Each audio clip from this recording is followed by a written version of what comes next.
ஒவ்வொரு மாதமும் 3 மில்லியனுக்கும் அதிகமான பார்வையாளர்களை சென்று சேரும் எங்களது 3 சேனலிலும் உங்கள் நிறுவனத்தை விளம்பரப்படுத்த வேண்டுமா? கீழே உள்ள எண்ணை தொடர்பு கொள்ளுங்கள். ஆனா இந்த நேரத்துல பாத்தீங்கன்னா எஸ்ஓபி எதிர்த்து 19ஆம் தேதி ஆர்ப்பாட்டம் சொல்லியிருக்காங்க. அது நீங்க எப்படி பாக்குறீங்க சார்? இது வந்து ஒரு உருட்டு, பல உருட்டுகள், இது ஒரு வெரைட்டி ஆஃப் உருட்டு. இது தேவையில்லாத ஆணி என்னைய பொறுத்தவரை. எவ்வளவோ பிரச்சனை இருக்குடா போராடுறதுக்கு, இது எதுக்குல இது போராடிட்டு இருக்குது எனக்கு ஒண்ணுமே புரியல சார். எனக்கு வந்து இது வந்து என்னன்னா மிகப்பெரிய ஏமாற்றம். வர விடாம ஆளுங்கட்சி அராஜகம் பண்றேன்னு சொல்றாங்க. அது புரியல. விஜய வெளியே வர விடாம புசியானன் சொல்றாரு ஆளுங்கட்சி ரொம்ப அராஜகம் பண்றாங்க. உன் ஜனநாயகம் படத்தை தடை பண்ணது யாரு? முதலமைச்சர் மு க ஸ்டாலின், துணை முதலமைச்சர் உதயநிதி ஸ்டாலின், தமிழ்நாடு அரசா? ஜனநாயகம் படத்துக்கு யாரு சென்சார் சர்டிபிகேட் கொடுக்காம டிலே பண்றான்? மத்திய அரசு தானே. சிபிஐல வழக்கு போட்டு உன்னை டெல்லிக்கு யாரா கூப்பிடுறா? சொல்லுங்க சார். நீங்க இவ்வளவு நோட்டீஸ் கொடுத்து உன்னை டெல்லிக்கு அப்பப்ப இஷ்டத்துக்கு டெல்லி கூப்பிடுறது யாரு? மத்திய ஒன்றிய அரசு தானே. ஜோசப் விஜய் அப்படின்னு உன்னைய கேவலமா விமர்சனம் பண்ணி உன்னைய கிறிஸ்தவ கைக்கூலின்னு சொன்னது யாரு? எச் ராஜாவா இல்லையா? பாஜக அரசா இல்லையா? இப்ப ஏன் அவங்க சொல்ல மாட்டாங்க அதை? அதுல இருந்து நீங்க புரிஞ்சுக்கோங்க இவர் யாரோட ஆள்றத. இவருக்கு வந்து எதுக்கு வந்து அந்த ஒய் பிளஸ் செக்யூரிட்டி கொடுத்தாங்கல்ல மத்திய அரசோட ஒய் பிளஸ் செக்யூரிட்டி, அது கொடுக்குறப்பே நீங்க புரிஞ்சிருக்கணும் இவன் நம்ம ஆளு, அவனுக்கு நம்ம ப்ரொடெக்ஷன் கொடுக்கணும். நீ பாஜக, ஆர்எஸ்எஸ், மோடி, அமித்ஷா, மயிலாப்பூர் துக்ளக், குருமூர்த்தி ஐயர், 3% பார்ப்பன கும்பல், இதை மட்டும் எதிர்த்து நீ பேசிடுற பாப்போம். ஒன்றிய பாஜக அரசை மட்டும் எதிர்த்து நீ பேசிடு.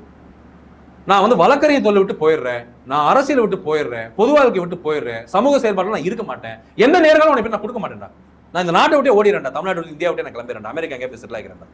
இதை மட்டும் நீ பண்றா முதல்ல விஜய். நீ சார் எனக்கு என்ன பிரச்சனை தான், இவன் ஒரு பெரிய துரோகியா இருக்கான் சார் தமிழ் இனத்துல. தமிழ் இனத்துல பிறந்து தமிழ் சமூகத்திலே பிறந்து இன்னைக்கு தந்தை பெரியாரோட கருத்தியல் அளிப்பதற்காக, திராவிட கருத்தியல் அளிப்பதற்காக, அம்பேத்கரிய பெரியாரிய மார்க்சிய கருத்தியல் அளிப்பதற்காக இவனை பாஜக, ஒரு ஆர்எஸ்எஸ், பிஜேபி, மோடி, அமித்ஷா, மயிலாப்பூர் துக்ளக், குருமூர்த்தி ஐயர், பார்ப்பன கும்பல் ஒரு கைக்குழியை இறக்கி விட்டுருக்காங்க. இவனை தயவுசெய்து அதை நீங்க புரிஞ்சுக்கோங்க. இவன் தமிழ்நாட்டுக்கு மிகப்பெரிய ஒரு துரோகம் பண்ணிட்டு இருக்கான். இதனால ஏத்துக்க முடியல. அதனாலதான் இவ்வளவு ஆதங்கப்படுறேன் நான் இந்த நேர்காணல்கள். அதை நீங்க நல்லா புரிஞ்சுக்கணும். இது வந்து அவன் மேல எனக்கு தனிப்பட்ட பகை என்ன இருக்குதா, அவனுக்கு எனக்கு கொடுக்கல் வாங்கல் பிரச்சனை இருக்குதா, நிலத்தகராறு இருக்குதா, இந்த பர்சனல் ப்ராப்ளம் இருக்குதா? ஏன்னா இந்த தமிழ்நாட்டை பாதுகாத்தது இந்த 3 கருத்தியல் தான், அம்பேத்கரையும் பெரியாரையும் மார்க்சியம்.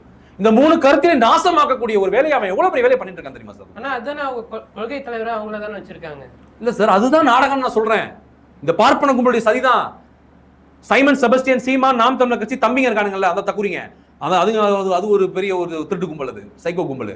அந்த சீரியல் கில்லருங்க சைக்கோங்களை எப்படி இறக்கி விடுறானுங்கன்னா, நீ பெரியாரை எதிர்த்து பேசுன்னு இறக்கி விடுறானுங்க. விஜய் எப்படின்னா, நீ பெரியாரை யூஸ் பண்ணி பேசு. இவனுக்கு எல்லாருமே பி டீம் தான். அதிமுக, என்டிஏ கூட்டணியில் இருக்கக்கூடிய எல்லா ஜாதி வெறி மத பிடிச்ச கட்சிக்காரனுங்க இவனுக்கு எல்லாருமே பாஜக, ஆர்எஸ்எஸ், மோடி, அமித்ஷா, மயிலாப்பூர் துக்ளக், குருமூர்த்தி, பார்ப்பன கும்பல் கைக்கூலி. இதை நீங்க தயவுசெய்து புரிஞ்சுக்கோங்க. இந்த கான்செப்ட் நீங்க புரிஞ்சுக்கோங்க. NDA, Edappadi Palaniswami, AIADMK, Simon Sebastian, நாம் தமிழர் கட்சி, தம்பிகள், தக்கூரி, தாவேகா, விஜய் எல்லாருமே பாஜகவோட பி டீம். இது தயவுசெய்து மக்கள் புரிஞ்சுக்கணும். ஆர்எஸ்எஸ் ஓட பி டீம். நான் என்ன சொல்றேன்னா, இவன் வந்து நல்லா புரிஞ்சுக்கோங்க. எப்படி இலங்கையில தமிழ் ஈழத்துல அந்த கருணான்றவன் பிரபாகரனை எப்படி காட்டி கொடுத்தானோ ராஜபக்சே போய், அந்த வேலையை தான் தமிழ்நாட்டில் விஜய் பண்ணிட்டு இருக்கான் நரேந்திர மோடிக்கு. அதை மறந்துடாதீங்க தயவுசெய்து. பெரிய துரோகிங்க தமிழ்நாட்டில். இப்ப சமகால தமிழக அரசியல்ல சீமான், செபஸ்டியன் எல்லாம் பல துரோகிகள் இருக்கிறானுங்க. அதை விட இவன் உச்சபட்ச துரோகிவன். ஏன்னா நீ இப்ப சினிமா துறையில பல கோடி வீடு கட்டி பல கோடி சொத்து சேர்த்து இன்னைக்கு புகழ் பெயர் எல்லாம் அடைந்து இன்னைக்கு நீ உயர்ந்து நிக்கிறேன்னா அது காரணம் இந்த பிற்படுத்தப்பட்ட, ஒடுக்கப்பட்ட, தாழ்த்தப்பட்ட, ஏழை, எளிய, நலிந்த, விளிம்புநிலை சாமானிய மக்கள், ஓபிசி, எஸ்சி, எஸ்டி, பெண்கள், இஸ்லாமியர்கள், கிறிஸ்தவர்கள் உனக்கு படத்துக்கு டிக்கெட் எடுத்து அவங்களுடைய போட்ட பிச்சை தான் உன்னோட வாழ்க்கை.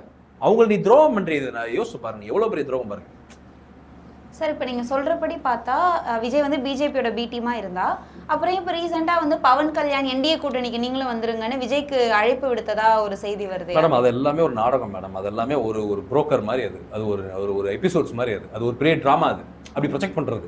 இவனுங்க பிரேக்கிங் நியூஸ்க்காக அதெல்லாம் பண்ணுவானுங்க. நீங்கள் தயவுசெய்து அதை நம்பாதீங்க.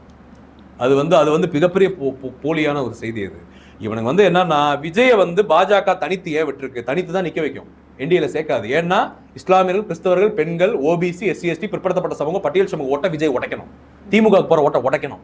அப்ப நமக்கு அது ஃபேவரா மாறும்னு ஆர்எஸ்எஸ், பாஜக, மயிலாப்பூர் துக்ளக், குருமூர்த்தி ஐயர், பார்ப்பன கும்பல் ஒரு கணக்கை போடுறாங்க.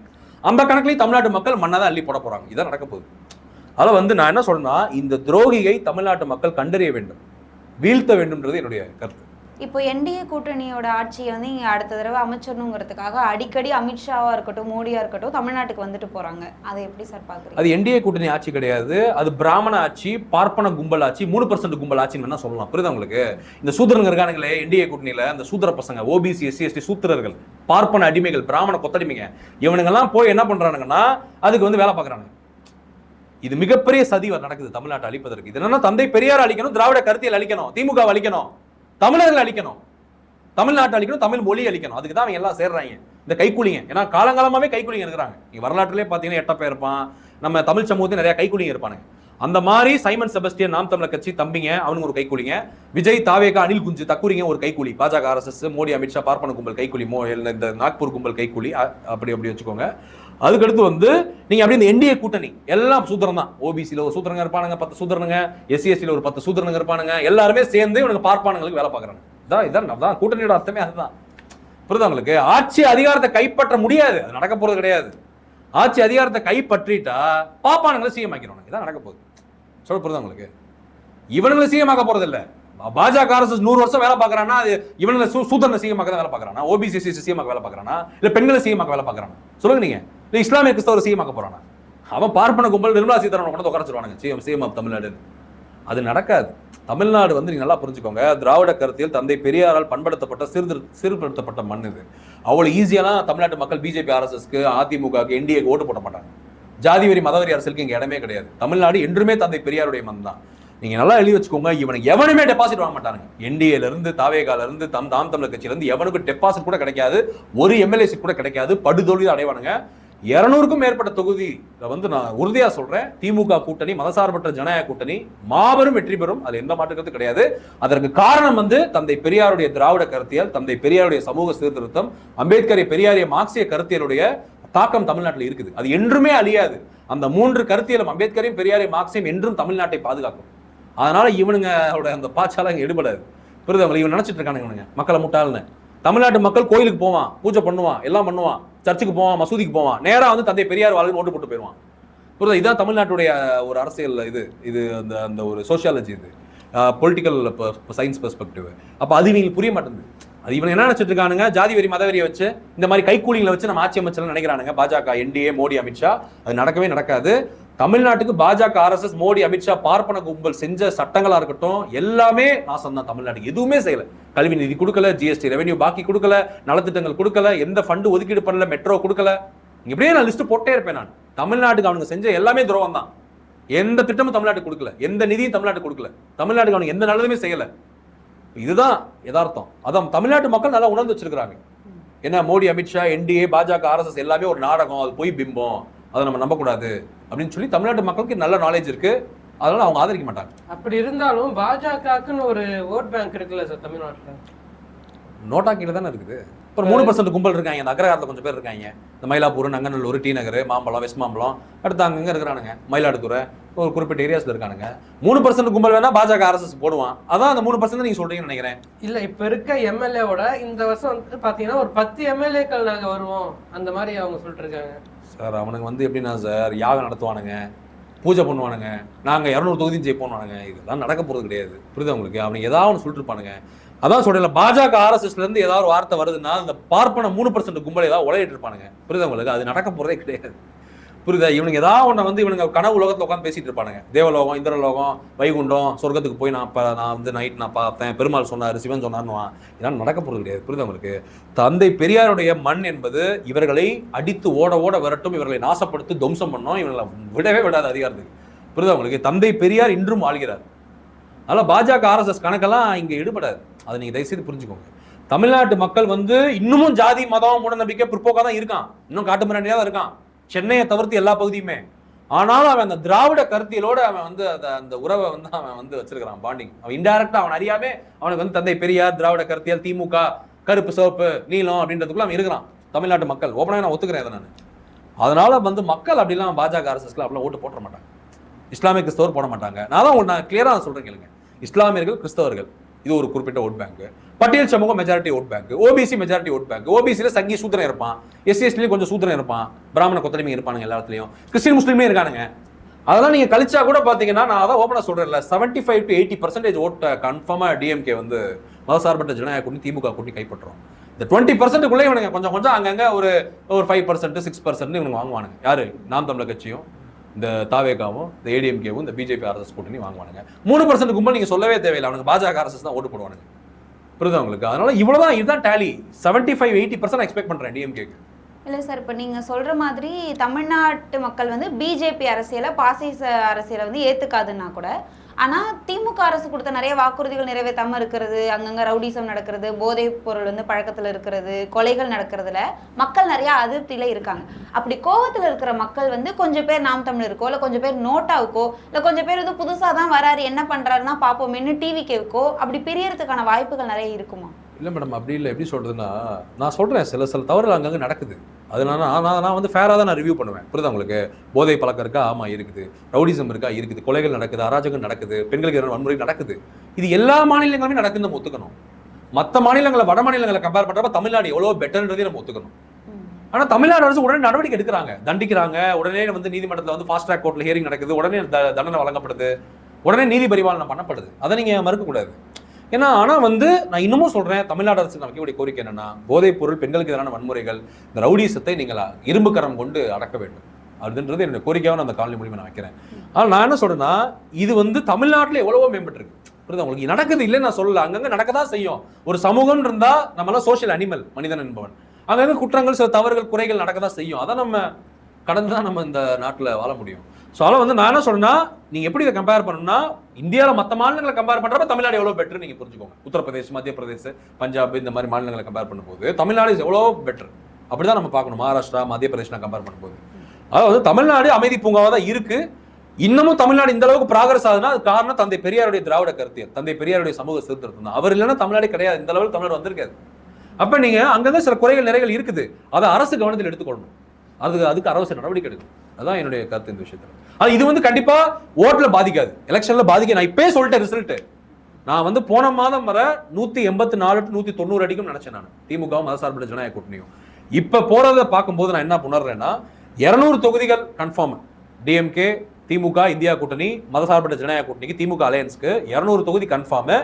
இப்ப இந்த தாவேகா தக்கூரி, அனில் குஞ்சுங்க, விஜய், அப்புறம் வந்து இந்த சைமன் செபஸ்டியன், சீமானு தம்பிங்க, அதுக்கடுத்து வந்து இந்த அதிமுக கொத்தடிமைங்க, இந்த பாஜக அரசு, மோடி, அமித்ஷா, பார்ப்பன கும்பல், இந்த என்டிஏ சூத்திரனுங்க பண்ற வேலையெல்லாம் வச்சு பார்க்கும்போது 234 தொகுதியுமே திமுக ஜெயிச்சிரும்ன்ற நம்பிக்கையும் எனக்கு வருது கொஞ்சம் கொஞ்சமா. நான் அப்படிதான் நான் பாக்குறேன் இந்த தேர்தல் காலத்தை. எனக்கு அப்படிதான் தோணுது. ஏன்னா எதிர்கட்சியே இல்லாத ஒரு ஆளுங்கட்சியா திமுக அந்த முறை வந்துடும் அப்படின்னு நான் எதிர்பார்க்கிறேன். 234 தொகுதியுமே திமுக ஜெயிச்சு இந்திய உலக அரசியல் வரலாற்றிலே படைக்காத ஒரு சாதனை வந்து திமுக அந்த தேர்தலை படைக்கும்ன்றது என்னுடைய நம்பிக்கை, எதிர்பார்ப்பா இருக்கு. சார், நீங்கள் வழக்கறிஞருங்கிறதுனால எனக்கு இந்த சந்தேகம் வருது. விஜய் வந்து சமீபத்தில் வாக்குறுதிகள் கொடுத்தப்போ அஞ்சலை அம்மாள் அதிவிரைவு நீதிமன்றம்னு அமைக்கப்படும்னு சொல்லியிருந்தாரு. ஆனால் இது வரைக்கும் நீதிமன்றங்களுக்கு தலைவர்கள் பேரை சூட்டின மாதிரி எனக்கு ஞாபகம் இல்லை. அப்படி வைக்க முடியுமா? அதுக்கு வாய்ப்பு இருக்கா? மேடம், தக்கூரி எதையா ஒன்று பேசிட்டு இருக்கு மேடம். புரியுதா உங்களுக்கு? அது அந்த பேரை வைப்பேன்னு சொல்லணும், இல்லை திரிசா பேர் கூட அதை வைப்பேன்னு சொல்லணும். புரியுதா உங்களுக்கு? அஞ்சலி அம்மான்னு சொல்லணும். அப்புறம் வந்தோன்னா ஹைகோர்ட் ஆஃப் மெட்ராஸே நான் ஹைகோர்ட் ஆஃப் திரிஷான்னு மாற்றுவேன்னு கூட சொல்லும். புரியுதா உங்களுக்கு? இதை நம்ம சீரியஸாக எடுத்துக்க வேண்டாம் நம்ம. ஏன்னா இது வந்து ஒரு சைக்கோ, ஒரு தத்துவம், கொள்கை, கோட்பாடு. ஒரு கவர்மெண்ட் மிஷினரி எப்படி இயங்கும், ஜுடிஷியர்னா என்ன, கவர்மெண்ட் ஸ்ட்ரக்சர்னா என்ன, லெஜிஸ்லேட்டிவ், எக்ஸிக்யூட்டிவ், ஜுடிஷியர்னா என்ன, இது எப்படி இயங்கும், இந்த நாடு எப்படி இயங்கும், எந்த இளவு மயில அது தெரியாது. அதுக்கு நான் ஏன் வா போ அது இதுன்னு பேசுறேன்னா, நீ மனிதனே கிடையாது. நீ முஸ்லீமும் கிறிஸ்டினும் கிடையாது, இந்துவும் கிடையாது, இப்ப மனுஷனும் கிடையாது. அதையும் கடந்து இப்படி எதுவுமே நீ கிடையாது. உன்னை நான் மோசமான ஒரு ஜந்துவை நான் பாக்குறேன். யோசித்து பாருங்க, எவனாவது அஞ்சலி அம்மாளுக்கு சிவில் கோர்ட் வைக்க முடியுமா மேடம்? இப்போ நான் லவ் பண்ணுறேன், என்னுடைய மனைவி இருக்காங்க, நான் அந்த கோர்ட்டில் ஜட்ஜாக இருந்தால் என் பேர் வைக்க முடியுமா? என் மனைவியோட கோர்ட்டுங்க அது. சொல்லுங்க, நீங்களே சொல்லுங்க. நீ உனக்கு அஞ்சலி அம்மாவை பிடிக்கும், உனக்கு திரிஷா பிடிக்கும், உனக்கு யாரை வேணாலும் பிடிக்கும், உன் இஷ்டத்துக்கு கோர்ட்டுக்கு அந்த பேர் வைக்க முடியுமா? அறிவிற்குமே இந்த மாதிரி பேசுவானா மேடம்? உலகத்தில் எவனா இந்த மாதிரி பேசியிருக்காங்க? ட்ரம்ப் இருக்கிறார்கள் அமெரிக்க அதிபர், அவர் கூட இந்த மாதிரி பேசுறது கிடையாது மேடம். என் மனைவி ஈவாங்கா ட்ரம்ப் பேரை நான் அமெரிக்க நீதிமன்றத்துக்கு வைப்பேன்னு சொல்லுவாரா மேடம் அவரு?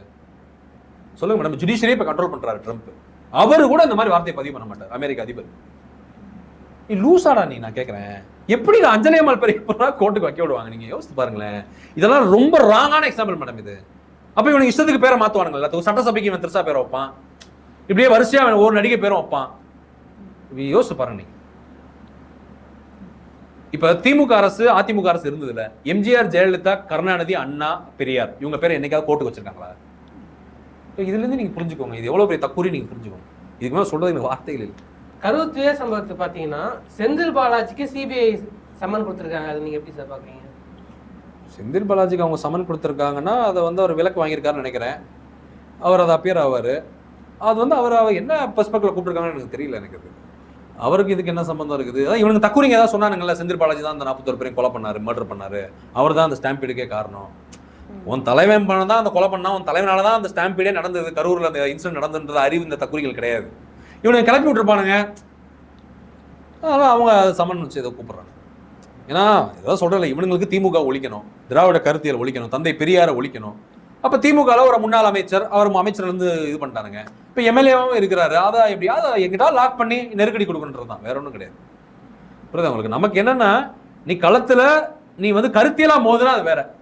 நம்ம அந்த கருத்தியலா நம்ம தேர்தல் வாக்குல நம்ம மக்கள்கிட்ட போய் நம்ம அதை மோதி நம்ம வெற்றி பெறுவோம். இந்த மாதிரி வந்து ஒரு தேர்ட் ரேட்டா வந்து மாமா வேலை பார்க்குற மாதிரி இந்த பேக் டோர்ல வர்றது, ஒரு மாதிரி ஒரு பண்றதெல்லாம் வந்து இதெல்லாம் ரொம்ப சீப்பான ஒரு பாலிடிக்ஸ் என்னை பொறுத்தவரை. தெளிவா தெரியுது செந்தில் பாலாஜிக்கு அதுக்கு என்ன சம்பந்தம் இருக்கு. அவர் அந்த ஸ்பாட்ல இருந்தாரா, இல்ல அவர் தான் பெர்மிஷன் கொடுத்தாரா நிகழ்ச்சிக்கு, இல்ல அவர் தான் அதை ஏற்பாடு பண்ணி கொடுத்தாரா அந்த நிகழ்ச்சியை? யோசிச்சு பாருங்க. நீங்க நல்லா புரிஞ்சுக்கோங்க. ஜனநாயகன் படத்துக்கு இவங்க ட்ரோன் ஷூட் எடுத்திருக்கானுங்க, இவனுங்க 4K வீடியோ 8K வீடியோ எடுத்திருக்கானுங்க இந்த கரூர் இன்சிடென்ட் நடக்கிறப்ப. அதான் இவன் லைட் ஆஃப் பண்ணி போட்டு போனா பாருங்க, இந்த சாடிஸ்ட் சைக்கோவன், இந்த விஜய் தக்கூரிவன். அதனாலதானே அந்த நடந்த அந்த ஆக்சிடென்ட், அது அந்த ஸ்டாம்பீடு. யோசிச்சு பாருங்க. நீங்க மேடையில் நின்று ஆடுறான், வண்டி மேல நின்று லைட் ஆஃப் பண்ணி போடுறான். 8:30 மணிக்கு நீ வந்து ஒரு காலைல வந்து நீ கரூர்ல இருக்கணும், திருச்சியில இருக்கணும்னா நீ எத்தனை மணிக்கு வீட்டுல இருந்து கிளம்பணும்? 8:30 மணிக்கு தான் நீ வீட்டுல இருந்தே கிளம்புன, நீலாங்கரையில இருந்து. அப்ப நீ வந்து ஒரு சைக்கோ தக்கூரி. அது ஏதாவது ஒன்று பேசிட்டு இருக்கும். தக்கூரி குஞ்சுகள் ஏதாவது போய் சொல்லியிருப்பாங்க. இந்த ஆதவஜனா இருக்கான்ல, பொறுக்கி இருக்கான்ல, இந்த 10,000 கோடி அடிச்சா பாருங்க வடகிழக்கு மாநிலங்கள்ல ஏழை எளிய மக்களை சுரண்டி கொள்ளையடிச்ச திருட்டு பொறுக்கி இருக்கான். 1500 கோடி பல கோடி அடிச்சுட்டு வந்துட்டான். மாமனாட்டு இருந்து அடிச்சுட்டு வந்துட்டான். அவன் மனைவி மாமனார் குடும்பமே செருப்பு கட்டி அவன் அடிச்சு பத்தி விட்டாங்க. இப்போ அவன் தான் விஜய் ஃபண்டிங் பண்ணிட்டு இருக்கான். அவன் போய் சொல்லியிருப்பான் சிபிஐல, செந்தில் பாலாஜியை கூப்பிடுங்க. ஏன்னா அவன் பாஜக அரசு கைக்கூலி தான். அவன் அதிமுக என்ன சொல்றது, அவன் பல கட்சி போனவன், பிசிகால இருந்து திமுக இருந்து போயிட்டு இப்போ விஜய்கிட்ட போய் சரணடைஞ்சிருக்கான். அவன் வந்து அந்த அந்த தக்குரி தான் போய் சொல்லியிருப்பான், நீங்க செந்தில் பாலாஜி கூப்பிடுங்க. இந்த புசி ஆனந்த், சிடிஆர், நிர்மல்குமார் எல்லாருமே பாஜக அரசு கைக்கூலி தான். அந்த கட்சியில இருக்க எல்லாருமே நீங்க எவன் எடுத்தாலுமே பாஜக அரசு கைக்கூலி தான் அந்த கட்சியில. அப்ப அவன் போய் சொல்லியிருப்பான் சிபிஐல, நீங்க இவரை கூப்பிடுங்க, செந்தில் பாலாஜியை கூப்பிட்டு என்கொயரி பண்ணுங்க. புரியுதா உங்களுக்கு? அதனால வந்து இது என்னன்னா, இது ஒரு மிகப்பெரிய கான்ஸ்பிரசி கல்ட். இது புரியுதா உங்களுக்கு? ஒரு மிகப்பெரிய சதி வலை. இந்த அந்த தாவேக்கா, இந்த அணில் குஞ்சுகள், இந்த நான் சொன்ன இந்த நெட்வொர்க் எல்லாமே ஒரு பெரிய சதி வலை தமிழ்நாட்டுக்கு எதிராக. இது தமிழ்நாட்டு மக்கள் தேர்தல் களத்தில் வீழ்த்த வேண்டும். இதுக்கு மேல நம்ம அமலப்படுத்த முடியாது. இன்னும் நம்ம டீப்பா இருக்கணும்னா விஜய் சார் ரொம்ப நாசமாயிருவான். ஊரை விட்டே ஒரு நிலைமைக்கு போயிடும். அவ்வளோ நம்ம அந்தரங்கங்கள் ரொம்ப பேச வேண்டாம், ரொம்ப டீப்பா நம்ம போக வேண்டாம். நான் என்ன சொல்றேன்னா, இப்ப நீங்க கேட்ட கேள்விக்கு நான் கிளியரா சொல்ற பதில் என்னன்னா, இவனுக்கு எல்லாருமே ஒரு நெட்வொர்க்கா செயல்படுறானுங்க. தமிழ்நாட்டை அழிக்க வேண்டும், தமிழர்களை அழிக்க வேண்டும், தமிழ் மொழியை அழிக்க வேண்டும், தமிழ் இனத்தை அழிக்க வேண்டும்னு இவனுங்க எல்லாருமே ஜாயிண்ட் நெட்வொர்க். இந்த நெட்வொர்க்ல இவனுங்க எல்லாம் அப்படியே பயணமாயிட்டு இருக்காங்க. இதை நீங்க தயவுசெய்து இது வந்து தமிழ்நாட்டு மக்கள், இளைஞர்கள், மாணவர்கள் புரிஞ்சுக்கணும். இதை நீங்க வந்து நம்பினீங்கன்னா நீங்க உங்களை அழிச்சுக்க போறீங்கன்னு அர்த்தம். அப்படிதான் நான் அதை பார்க்குறேன். சார், பிஜேபி ஆர்எஸ்எஸ் வந்து எப்போவுமே ஒரு ஆட்சியில் அவங்க இது வரைக்கும் இருந்ததே இல்லை. ஆட்சியை பிடிக்கணும்னு நினச்சாங்கன்னா ஒரு பேசு பொருளாகிற ஏதோ ஒரு பெரிய சம்பவத்தை பண்ணிட்டு தான் அந்த மாநிலத்துக்குள்ளே போவாங்க. அதுக்கு முன்னாடி ஹிஸ்ட்ரியில் எடுத்து பார்த்தா அந்த சம்பவம் இருக்கும். அந்த மாதிரி தமிழ்நாட்டுக்கு ஏதாவது அவங்க பண்ணுவாங்களா தேர்தல் நெருங்கும் போது? இல்லை, அதான் திருப்பரங்குன்றத்தை பிளான் பண்ணானுங்களே, அதெல்லாம் ஒர்க் அவுட் ஆகலை. ஆமாம், அது ஒர்க் அவுட் ஆகலை. அதான் மல்டிபிள் அட்டம்ஸ் பண்ணுவானுங்க மேடம். அவனுங்க திருப்பரங்குன்றத்தை வச்சு பிளான் பண்ணுவானுங்க. இப்போ கூட தென் மாவட்டத்தில் ஒரு ஒரு ஜாதி ஒரு படுகொலைகள் நடந்திருக்குது நம்ம திருநெல்வேலி மாவட்டத்தில். அதுக்கடுத்து வந்து பார்த்தீங்கன்னா ஆணவ படுகொலை நடந்திருக்குது. அடுத்து இப்போ கூட ஒரு பையன் வந்து அந்த கசோல் டெத் ஆயிருக்காரு மானாமதுரையில். நான் இது எல்லாத்தையுமே பாஜக அரசு பார்ப்பன கும்பல் கான்ஸ்பிரசியாக தான் நான் பார்ப்பேன். இவனுங்க சூத்திரனுங்க, இந்த அப்பாவிங்க, படிக்காதவனுங்க, இந்த தமிழனுங்க, இந்த மாதிரி ஒரு கருத்தியல் அறிவு இல்லாதவனுங்க, அம்பேத்கரை, பெரியாரை, மார்க்சிய கருத்தியல் உள்வாங்காதவன் அதை வந்து ஒரு இன்சிடென்ட்டாக பார்ப்பான், ஒரு பிரேக்கிங் நியூஸாக பார்ப்பான். நான் எப்படி பார்ப்பேன்னா, என்னோட லென்ஸ் வந்து இந்த கருத்தியல் அடிப்படையில் இருக்கும். அப்போ நான் அதை எப்படி பார்ப்பேன்னா, இது பார்ப்பன கும்பல் ஆர்எஸ்எஸ் பாஜகவோட வேலையாக தான் இருக்கும். அது அப்படிதான் நான் பார்ப்பேன். என்னோட பெர்ஸ்பெக்டிவ் அப்படி தான் இருக்கும். ஆனால் நான் என்ன சொல்றேன், தமிழ்நாட்டில் எந்த இளவு விழுந்தாலும் ஜாதி வெறி, மதவெறி, ஆணவ படுகொலை, சண்டைகள், சச்சரவுகள், கஸ்டோடியல் டெத்துல இருந்து நீங்க எது நடந்தாலும் மேடம், தமிழ்நாட்டில் எது நடந்தாலும் சார் நீங்க பாத்துக்கோங்க, இது பாஜக ஆர்எஸ்எஸ் பார்ப்பன கும்பலோட வேலையா தான் இருக்கும். திருப்பரங்குன்றம் மேட்டர் அவங்க வேலை தான். எந்த மேட்டர் நீங்க சொல்லுங்க அவங்க வேலை இல்லைன்னு நீங்க சொல்லுங்க. திருப்பரங்குன்றம் மதுரையில இன்னொரு அயோத்தியா மாதிரி மாத்த பார்த்தாங்க. இந்த சிக்கந்தர் தர்கா வச்சு, திருப்பரங்குன்ற முருகன் கோயிலை வச்சு மதுரை மக்களே அடிச்சு துரத்தி விட்டாங்க. திருப்பரங்குன்ற மக்களே ஓடுறான்னு சொல்லி புரியுது அவங்களுக்கு. அப்புறம் ஒரு பையன் தீ குளிச்சாரு, பூர்ணச்சந்திரன் ஒருத்தர், அதை வச்சும் பாலிடிக்ஸ் பண்ண பார்த்தாங்க. அதுவும் ஈடுபடலை. அவங்க குடும்பமே அடிச்சு பத்தி விட்டாங்க. பணத்தை வாங்கணும் உரிமை கிடையாது, வெளியே ஓடுது, எங்க பையனை வந்து நீ வந்து யூஸ் பண்ணாத அரசியலுக்குன்னு சொல்லி அந்த குடும்பமே அடிச்சு துரத்தி விட்டாங்க. ஆனா மோடி இப்போ வந்தப்போ அவங்க ஃபேமிலியை மீட் பண்ணியிருக்காரு சார். மீட் பண்றது எல்லாம் தான், அதுவே பாலிடிக்ஸ் தான், அதுவே அரசியல் தான். புரியுதா உங்களுக்கு? மீட் பண்றது அவன் அந்த பையன் சாவு காரணமே இவனுக்கு தானே. மீட் பண்ணி என்ன பிரயோஜனம் இருக்குது? அந்த குடும்பம் என்ன, அந்த குழந்தைங்க, அப்பாவே குழந்தைங்க, அது என்ன பண்ணும்? சொல்ல புரியுதா உங்களுக்கு? அதெல்லாம் வந்து இவனுக்கு எல்லா அட்டம்ப்டும் ட்ரை பண்றானுங்க, அது ஃபெயில் ஆயிட்டே இருக்குது. ஆனா இது தமிழ்நாட்டுக்கு இது ஆபத்து தான், இது வந்து ரொம்ப டேஞ்சர் தான். என்னைக்காவது எங்கேயாவது பத்திரும். புரியுது உங்களுக்கு? இவங்க 100 அட்டம் ட்ரை பண்றாங்கன்னா 99 அட்டம் ஃபெயில் ஆனாலும் எங்கேயாவது ஒரு இடத்துல பத்திக்கிச்சுன்னு வச்சுக்கோங்க, தமிழ்நாடு ஜாதி வரி மதவரி கலவரமாகி ரத்த ஆறு ஓட ஆரம்பிச்சிடும் தமிழ்நாட்டில். அதுதான் நான் சொல்றேன், பாஜக ஆர்எஸ்எஸும் நரேந்திர மோடி அமித்ஷா 3% பிராமண பார்ப்பன கும்பல் தான் தமிழ்நாட்டுக்கு பெரிய த்ரெட்டு, டேஞ்சரஸ் எலமெண்ட். அவனுங்களை வந்து நம்ம ஒழிச்சு கட்டாம இங்க நம்ம எந்த முன்னேற்றம் நம்ம அடைய முடியாது, நல்ல வாழ்க்கை வாழ முடியாது, நல்ல அரசு நிறுவ முடியாது, நல்ல ஒரு வளர்ச்சி சார்ந்து நம்ம போவே முடியாது. அவனுக்கு இருக்க வரைக்கும் இந்த நாடு நாசம் தான். அப்புறம் அவனுக்கு கைக்கூலிகள்னு ஒரு எலமெண்ட் இருக்கானுங்க. இந்த நான் சொன்ன இந்த நெட்வொர்க் என்டிஏ கூட்டணியில் இருக்கக்கூடிய சூத்திரங்க, ஜாதி வரி மதவரி பிடிச்சவனுங்க, ஜாதி சங்கம் மத சங்கங்க, அதுக்கடுத்து வந்து பார்த்தீங்கன்னா இந்த ஊழல் வழக்கு, அது வந்து சிபிஐ ஐடி இடிக்கு பயந்து உருவாக்கின கூட்டணி தான் அந்த கும்பல். அதுக்கடுத்து வந்து பார்த்தீங்கன்னா இந்த பிஜேபி ஆர்எஸ்எஸ் உடைய இன்னொரு பி டீம்கள், நம்ம நாம் தமிழர் கட்சி சைமன் செபஸ்டியன் சீமானு தம்பிகள், அதுக்கடுத்து நம்ம தாவேகா விஜய் தக்கூரி அனில் குஞ்சு, இதுங்க எல்லாமே பாஜக ஆர்எஸ்எஸ் பார்ப்பன கும்பல் நெட்வொர்க். அதுதான் நான் சொல்றேன். அதோட நீங்க மற்ற ஜனநாயக அமைப்புகளையும் சேர்த்துக்கோங்க, சிபிஐ, நீதிமன்றங்கள், ஐடி இடி, மத்திய ஒன்றிய பாஜக அரசு, அப்படி நெட்வொர்க் அப்படி பில்டு பண்ணுங்க. நீங்க ஊடகத்திலேயே பல பொறுக்கிங்க இருக்கானுங்க, எச்ச பொறுக்கிங்க இருக்கானுங்க, மீடியால இருக்கானுங்க. அது உங்களுக்கே தெரியும் யார் யார் நான் சொல்றேன்றது. பாஜக அரசு கைக்கூலியா உட்காந்துருப்பான். இஸ்லாமியர்கள், கிறிஸ்தவர்கள், பட்டியல் சமூகம், பிற்படுத்தப்பட்ட சமூகம், ஓபிசி, எஸ்சி எஸ்டி, பெண்கள், இளைஞர்கள், மாணவர்கள் எல்லாத்திலுமே பாஜக அரசு பார்ப்பன கும்பல் கைக்கூலிங்க இருக்கானுங்க. இவனுங்க எல்லாருமே கண்டறியப்பட வேண்டியவர்கள். இவர்களை வந்து நம்ம திருத்த முயற்சி பண்ணக்கூடாது, அழித்து ஒழிக்க வேண்டும். அந்த ஸ்டாண்டுக்கு நான் வந்துட்டேன். ஏன்னா அதை நம்ம பண்ணலைன்னா இங்க நம்ம வாழ முடியாது. சொல்ல புரியுதா உங்களுக்கு? இது வந்து ரொம்ப டேஞ்சரஸான ஒரு மாநிலமா மாறிடும். அவனுங்க பூந்த இடமே வந்து சர்வநாசம் தான் ஆயிருக்கு இது வரைக்கும். இப்போ வந்து எங்கேயோ நின்று இருந்தானுங்க, இப்போ அங்கங்க வந்து இப்போ நம்ம வீட்டு வாசல் வந்துட்டானுங்க.